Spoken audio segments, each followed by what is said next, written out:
the question, which was the most adrenaline-rich moment, is very difficult to answer because I've been working and living with this watch for 1.5 years.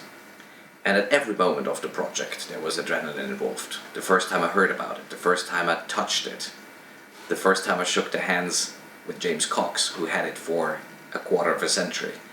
And then of course the preparation, the press release, at every moment there was adrenaline and excitement involved. The week in New York was like just a non-stop party with thousands of people rushing into our gallery at Phillips Park Avenue headquarters. And it just increased the tension, the excitement, the anxiety. And the question, can we together do justice to this watch? I had very high ambitions and expectations simply because I felt I owed it to the watch.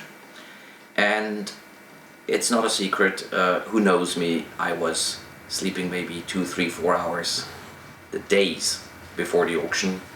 And it wasn't the jet lag, it was simply I couldn't fall asleep, and then I woke up at 4 o'clock and my brain would just go, Paul Newman, and I couldn't fall asleep anymore. And I remember it got just worse and worse for me until at about 5 o'clock on October 26. At 5 o'clock, I suddenly felt how my body became extremely calm and extremely serene, where I tried to read my body, and my body basically said, look, Aurel, you can't do anything anymore. Now it's done, you've done everything you could, and now you just close the chapter. When I went on the rostrum, the adrenaline rush came back, and the first 7 lots sold really nicely altogether. There was great buzz in the room, great atmosphere. The market was very responsive to our auction. And when lot 8 came, my body got completely rigid once again, because then I knew even a cuff at this moment could damage or undermine the success of this lot. Now everybody knows what happened. I had several absentee bids in the book, so I was very comfortable to say we already have a bid, so I didn't need to wait for the room to raise the first paddle. And then what happened was the famous $10 million, sir. And that threw me completely off the track, because I was prepared for a lot.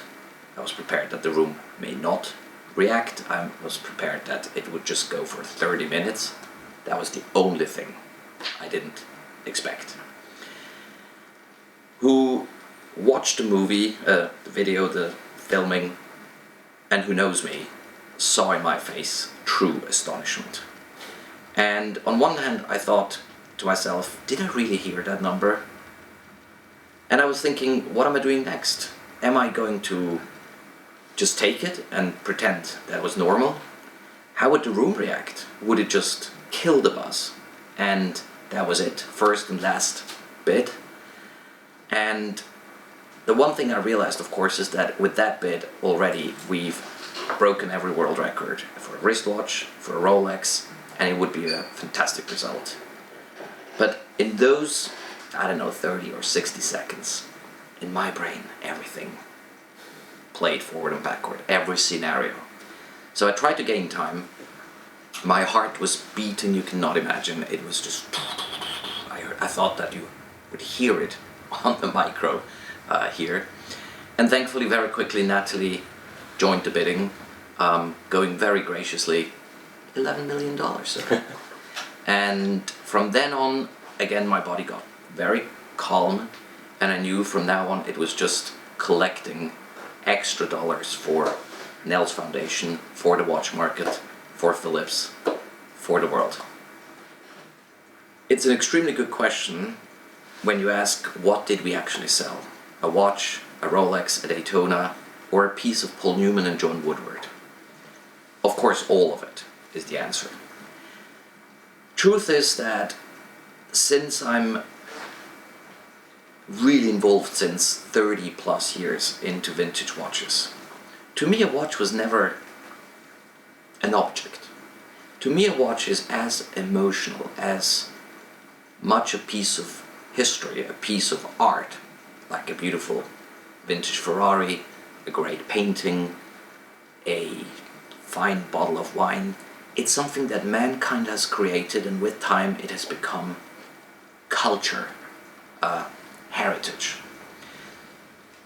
The Paul Newman is a watch, but it is pretty much a mirror of the 20th century.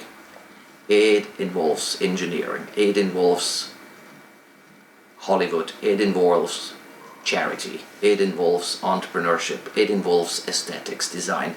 It just covers everything what the 20th century stands for. During the preparation of the auction, I got very, very close to Paul Newman.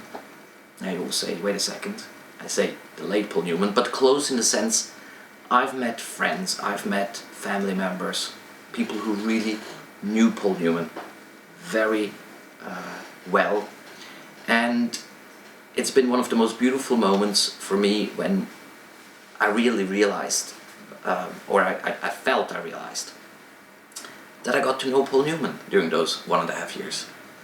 And Paul Newman was, from everything I heard, not just a talented race driver, talented actor, a generous man. He was an exceptional human being. And therefore I felt I was selling the watch that belonged to an exceptional human being. And in everything we did, the catalog, the exhibition, the tour, Paul Newman was there. And to me, with everything in mind, that I love Rolex, I love car racing, I love also the charitable aspect, it was, I think, a piece of Paul Newman that we sold. And the market reacted exactly in that way and paid a price accordingly. It wasn't the price for a watch, it was a piece of Paul Newman. And that was just amazingly beautiful. Yes, that's the $1 million question. Who bought Paul Newman's Paul Newman? You probably know what my reply will be. It is no comment. We had to promise, and we do keep our promise, that we will never reveal the identity of the buyer. But because this is strictly between you and me, and nobody will ever listen to this conversation, I'm going to shed a little bit more light on this. The buyer is a utterly distinguished gentleman who, in my view, is a very worthy new owner of this watch. I think he is sharing the values that I have learned over the last 1.5 years that were so dear to Paul Newman. Kind, refined, warm-hearted, generous, down-to-earth, approachable. So to me personally, it's an incredible happy end to know that the watch is now with someone who is absolutely a worthy new owner for the many, many, many more years to come in the history of this watch. The question whether we checked everything or not in regards to the provenance in the history can be answered very easily. Yes, we did. In my view, to anyone reasonably intelligent, there was never any doubt that this is the one and only. We had documents and pictures from the Newman family. Pictures from the Newman family album that would show young James Cox with Nell, with the watch on his wrist. We had every possible endorsement from the entire world, and I think that was one of the most beautiful elements of this entire story, that it was just neat, clean, flawless. Of course, there's always here and there a guy on Instagram who's asking silly questions, who hasn't even read the auction catalog, the footnotes, who hasn't read the letters, who hasn't looked at the pictures. I can't help it. But the fact that we have 30 bidders lined up, 30 bidders who are really as sharp as a steel blade, who would never spend $2, $5, $10 or $18 million, meant that it passed the test without hesitation, and that the world was with me on this one, that this was the one and only true Paul Newman.